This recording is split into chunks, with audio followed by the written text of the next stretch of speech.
What it is, what is up, welcome back to my channel. It's a wrap, aka UD here, and I can't believe February is already over. I feel like this year is going by super fast, and I don't know if that's just because I'm getting older and time tends to feel like it's moving faster the older you get, or if it's because there's so many crazy issues happening in the world, especially these past couple of years, that it just feels like time is just escaping us.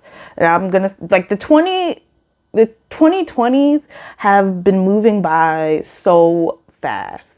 Like we're already halfway through the 2020s and I felt like the 2020s started yesterday. So that's all I have to say. But either way, this is the February wrap up. Y'all stick around to hear my thoughts.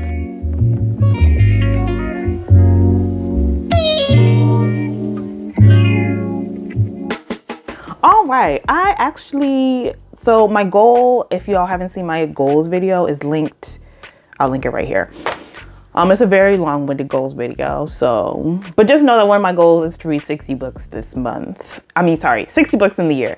In order to read 60 books in the year, I would have to read 5 books every month. And this month I fell a little short. Granted, I'm filming this on the 27th and, February ends on the 28th, but I just want to make sure I get this video out to you all on Saturday. So, all in all, I could finish, because I'm also going to mention my current reads. One of my current reads, I 100% could finish in the next 2 days, but it's just not going to make my wrap up. It's just going to make it into the current reads, which is another thing. I'm going to also start discussing my current reads for the month, so then I can update you on my complete thoughts in the next month of what I actually felt about these books after getting to the end. Because, sometimes the ending of a book can completely completely change the trajectory of what you were originally thinking about a book. So let me get into it. I only have 3 books that I finished this month, 2 physical, 1 audiobook, and I'm currently in the middle of reading 3 books. The life of a mood reader. I should get a shirt. I need to find like a sweatshirt or a shirt that talks about mood reading, because baby, I'm a mood reader to the max. Anyway, let's get into it. The first physical book I have, actually, let me start with the audiobook. The audiobook I listened to this month was The Wedding Date by Jasmine Guillory, and I read this I don't want to say a book club, but like with a group of other people. And if you all do not know what The Wedding Date is about, when did The Wedding Date come out? 2018. It came out in 2018. And I just remember I had so much hype behind it. It was like the romance of that year. The Wedding Date follows Alexa and Drew. Alexa works for, I think, the office of the mayor in, I believe it's Sacramento. Y'all correct me if I'm wrong. And then there is Drew. Drew is a pediatric surgeon, and he lives in Los Angeles, if I'm not mistaken. But Drew comes down to Sacramento for his ex-girlfriend and best friend's wedding. And his date that was supposed to go with him to this wedding ends up not being able to make it. So he meets Alexa in the elevator, and he's just like, yo, I do not want to go to this wedding by myself. Maybe you should come with me. So Alexa's like, sure, I'll come. So Alexa goes on and is the fake date of Drew and goes to this wedding, and they just kind of keep in contact after that. And then they also are attracted to each other, and third act breakup, fall in love. That's how the story goes. I just really didn't. It was just boring. This is actually my second time reading Jasmine Guillory. I buy the book. Actually, I might not own it anymore. I may have gave it away. Oh no, I still own it. It's really hard for me to let go of books I own by Black authors. But anyway, I read by the book and I felt the same way. It was just boring. I don't mean to be so blunt about it. Let me say my words with more care. But Alexa, first of all, I don't understand why Alexa is so attracted to Drew. She's just like, this is a fine man. Like Alexa is so attracted to Drew, and Drew is just not swoony. Like, he's not swoon worthy. He's boring. I don't know if this was supposed to be a spicy book, but ain't nothing spicy about it. The only thing spicy was probably the tacos that they ate. Because all they did was sleep together and go and get pizzas, burgers, and tacos. It was like, what is happening? Could y'all go on a better dinner date? What is happening? You are a pediatric surgeon, and we sit up in your bed eating tacos. What? And Drew, I don't know. Even the sex scenes were kind of cringy. Drew, I was like, baby, this is not... I don't feel nothing, okay? And we were supposed to believe that they were having spicy, dirty, just... but it was giving vanilla. Okay, it was giving vanilla. I was so bored. I was so bored. And the whole time I was reading it, I was just like, I just know that the third act breakup, miscommunication, or whatever the hell, is just going to be so annoying and irritating. Granted, the reason why she stops talking to Drew, like the impetus, or the thing that causes that third act breakup, I get it. Also, I just don't understand people who rampantly date in their circle, which is what Drew does. Like, Drew, I guess his,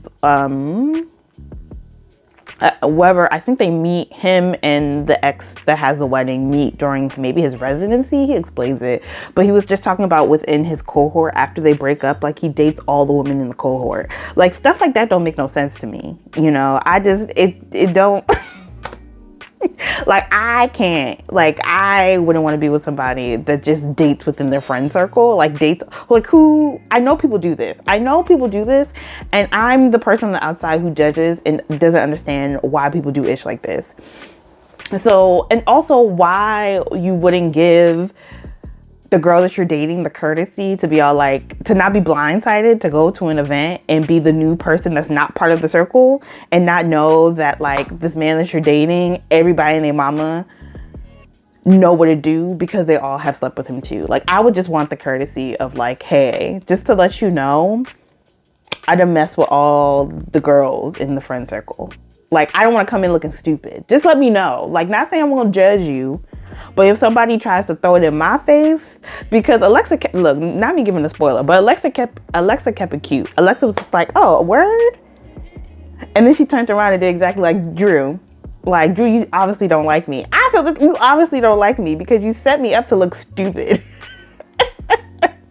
And also, again, going back to this interracial romance, Drew not hip. Like, Drew just not hip. Like, Alexa seems very much invested in this program that helps young adults get into some type of extracurricular when they are in the system.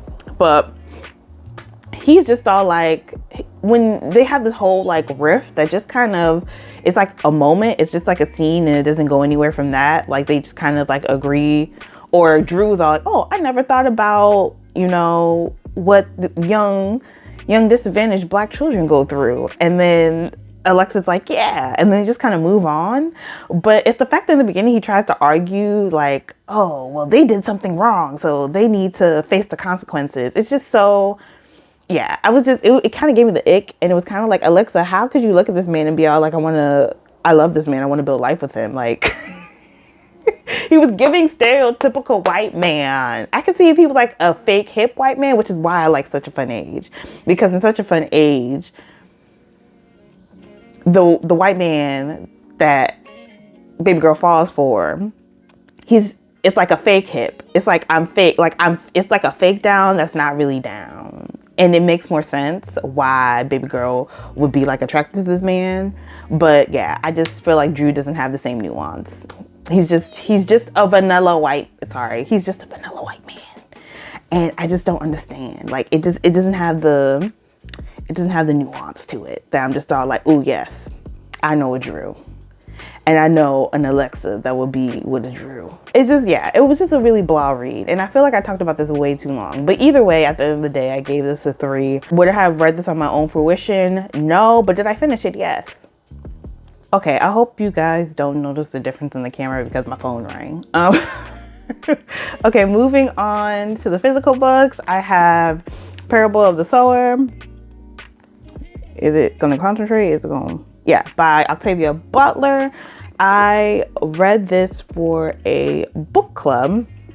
And if you're in the Baltimore area, I'll link the book club below because we are taking members. Our book for next month is, we're going through the Parable of the Sower series. So next month we're reading Parable of the Talents. So I'll link it below if you're in the Baltimore area and you're interested in joining a book club. We read banned books. I know a lot of people have been reading this book the past like 2-3 years because it is based in the 2020s and it's a dystopian novel. The character Lauren, she lives again in the 2020s in California, and California is burning, which is another thing because in this book California is burning. California is burning. There are people who are deeply addicted to a drug and are stealing and looting, and everything is just in like complete decay, chaos. It's hard to get food. It's hard to get access to water. There is a new president who's trying to privatize everything, and 15-year-old Lauren, she lives in like this sheltered community. Her dad is a priest that pretty much tries to protect them from the chaos of the outside world, and her world crumbles and falls apart. And yeah, she goes on this quest. I hope I didn't give away too much of this book. It's a series, and that's where the series starts. There's so many themes in this book. There's so much to unpack in this book. It's a perfect book to read in community or with other people. The first book I've ever read by Octavia Butler was Kindred, and this when I was in high school, and it was just really a lot, and I had to put it down. But then I came back to it because the Hulu Kindred series came on, and I remember watching it and being all like, I do not remember the book going like this. Like, I do not remember knowing anything about this woman's mother. So I went back and I reread it and finished it. And I will say that I think Kindred is a lot more... Granted, both of them look, okay, Octavia, baby, just all the horrid things that can happen in the world. She'll just really hard subjects in her book. But in terms of just being a more digestible read, if that makes sense, I think Kindred is a more, if you're looking to start Octavia Butler, I think Kindred is an easy way to get in. But either way, I'm hearing that Parable of the Talents is even better than Parable of the Sower. So yeah, I'm gonna get into it. But either way, I really enjoyed Parable of the Sower. I think more so I enjoyed the discussion that came from it. Octavia Butler considers herself like a historical futurist. I'll correct myself because I have nothing to give myself some reference, but I'll put it up here. But there are so many topics that aren't like, if it's interesting that the future is like, in her world, the dystopianness of the future is regressive in terms of race, you know, in terms of things being so privatized and inaccessible to the public that in the end, like, you know, the society it falls apart. But they're all like themes that have appeared in history that you think that you hope that we will not go back to, that are like present in this future world. So it doesn't feel like the future doesn't feel unfamiliar. It's just scary to think that the future would be like these horrid things of the past to the max. Moving on to the next book, we have Death of the Author by Nnedi Okorafor. And this book came out in January. This book came out last month, and as soon as it was available, I bought the book. And isn't the cover like, it's so pretty. And under the jacket, it has rusted robots. Isn't that cool? So giving the summary of the book. So the book is about this character, Zelu. Zelu is disabled. When she was a child, she fell from a tree, and it disabled her from the waist down. So she has been in a wheelchair since she's been 12. But she is currently, or at the time of the book, she is a professor, and literally gets fired from her job. Like, she gets fired from her job. She's writing this book. The book nobody ends up picking up this book that she's written. And so right now she has no money. She has no book deal. And she's just really going through it. So she ends up moving back in with her parents. And while she's living with her parents, well, before she even moves in with her parents, she ends up being enthralled and moved to write this sci-fi novel. Granted, she's never even written sci-fi. To write the sci-fi novel that closely aligns with like her life. So she publishes, the book ends up getting picked up and it becomes this humongous, big success and changes the trajectory of her life. But also the way the book goes, her life ends up becoming more closely in line with the book than she ever would have thought. And as she's dealing with this newfound fame and attention that's coming from this book, as well as the opportunities that come to her because of this book, it just navigates through so many different themes in terms of family, disability. The character is Nigerian American, and just like her connection with the Nigerian diaspora, but it was a really enjoyable read. Like, I was and also I think also being Nigerian American, like that relationship to like Nigerianness, and I'm not Igbo, but still part of like a Southern Nigerian tribe, being ethnic. That relationship, which I might be mixing this up with another book. We're talking about my current reads, and man, there is some loss that happens in this book, and it's just so gut wrenching, and I was like teary-eyed through that whole section of her coming through grieving. The pacing, the way that she's able to like seamlessly go through these years and the transformation of this character, I thought was like chef's kiss. And the ending, I wish I could sit here and talk about the ending with you all, because I have so many thoughts on the ending. And also like love as well, like her relationship with y'all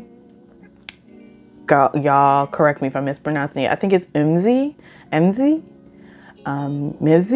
He's South African, but like the way that he just lets her be and their relationship just slowly grows. As someone who loves a good slow burn, again, because I'm a literary fiction girly, I just love like the slow build of their relationship and the space that he allows Zelu's character to have. And they fight, they disagree, but still like the love that he has for her feels so like full and like abundant and real. And I love their relationship and how he just allowed her to be her. And he was just, granted, like he didn't always agree, but like he still allowed her to show up as herself. And he was just, I don't know, it was just beautiful. This was a good one. I would recommend this one. So now those were the 3 books that I read for this month. Now let me just get into my current reads. Hopefully this will be fast. Well, this is the audiobook. I'm currently listening to Jojo's Over the Influence. This is her biography. And hopefully once I finish this biography, you all will see a video of me ranking biographies and memoirs from musicians, because that's mostly the ones that I read. And I think I've read enough that I can at least give a full perspective of ones that I've really enjoyed and have ones that could have been better or I was a little bit disappointed by. So yeah, I am not too far deep into that one. I'm actually really enjoying it though. To me, what makes a good memoir is vulnerability and honesty. Like, some people think, oh, we need mess. No, not necessarily. We just, want you to keep it real. Sometimes people be like trying to keep it cute on the pages. And it's just like, I think vulnerability allows us to connect. Like, and I think Jojo is really Jojo's story could speak for so many other artists that we think of who came up as children. If you're completely honest and vulnerable in your storytelling, like your story just doesn't speak for yourself, it speaks for a collective experience. And yeah, a good memoir, I think, is honest and vulnerable and gives voice to those collective experiences, if that makes sense. If you're thoughtful and meticulous you know. But yeah, so far, I think that's all in all to say that so far I am enjoying Jojo's memoir. We haven't got past the first album, the Leave, Get Out stage of her career. So, and also I can also say that I'm actually going to go see Jojo this month. I'm an avid Jojo fan. I've listened to all her projects. I think she doesn't get enough credit as a songwriter, and just her growth as an artist, especially her last 2 or 3 projects. Baby, solid R&B, solid vocal arrangement, solid lyricism. Jojo's in the same category as with me as like a Mariah Carey, as someone who just doesn't get enough. We talk about Mariah Carey and her whistle note all the time. We do not give that woman enough credit for her lyricism and her vocal arrangements. We don't.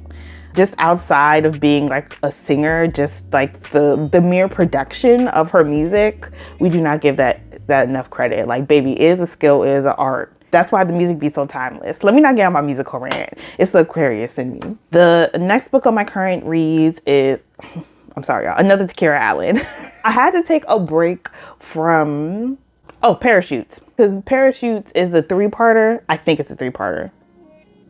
But there is a 3rd part coming, and there's currently only 2 parts out. So I didn't want to get into part 2 of Parachutes and be upset and not knowing when part 3 was going to come out. So I started reading Seasons of Fidelity. So hopefully by the time I get through, we'll see. If I get to we'll see if I have enough self-control to not read part 2 of Seasons of Fidelity. But I'm currently reading part 1 of Seasons of Fidelity. And Seasons of Fidelity is finished. So I can finish Seasons of Fidelity and be okay. It's just, I'm afraid I'm going to finish it and part 3 of Parachutes still wouldn't have come out yet. And I'm going to be upset that I'm going to be with the other people waiting. But Seasons of Fidelity is like a multiple perspective story.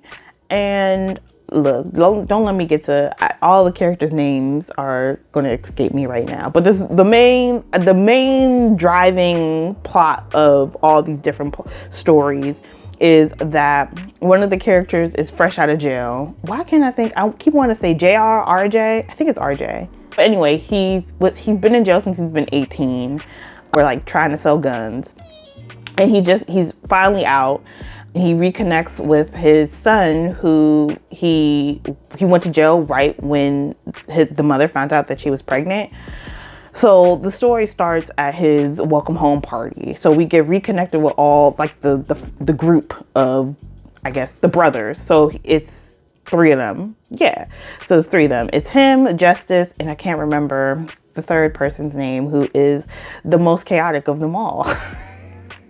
All 3 of them, they reconnect and we get their 3 stories. So Justice is like not the goody two shoes, but he's like the least, like the one with the least mess going on. Okay, growing up, he was the one that pretty much kept on the good old path. And I think he's like divorced or a widow now. But anyway, he ends up with RJ's baby. I'm gonna say RJ, and I know I'm wrong. I'm gonna correct myself. But he ends up with the baby mama's friend. Okay.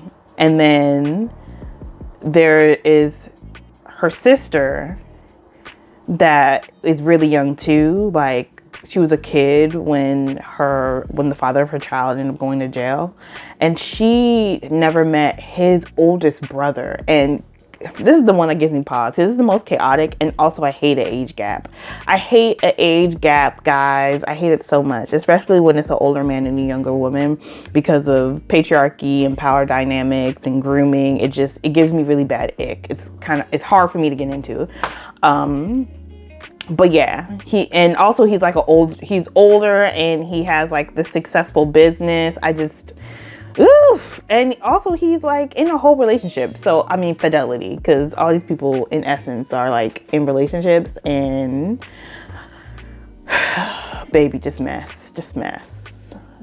But I'm into it. I'm in it to win it. I think that was all of them. Yeah, it was just 3 different storylines, and it's following the chaos of these 3 different stories. Did I tell you that everybody, like at least one person is in like a committed relationship or is married in these dynamics. Once I get through all of Takerra Allen's work, I'm gonna rank it. And then the last book that's on my currently reading list, so we can wrap this video up, is an arc. But baby, the way I read the arc and got like halfway through and realized that I need to pre-order this book and have it on my shelf, this is This Kind of Trouble by Tochi. And this, I had in my books that I anticipate reading in 2025. And at least I can say that so far in the books that I've read that I anticipated, I actually enjoyed them and I would recommend. So this is the second out of those books that I've read so far.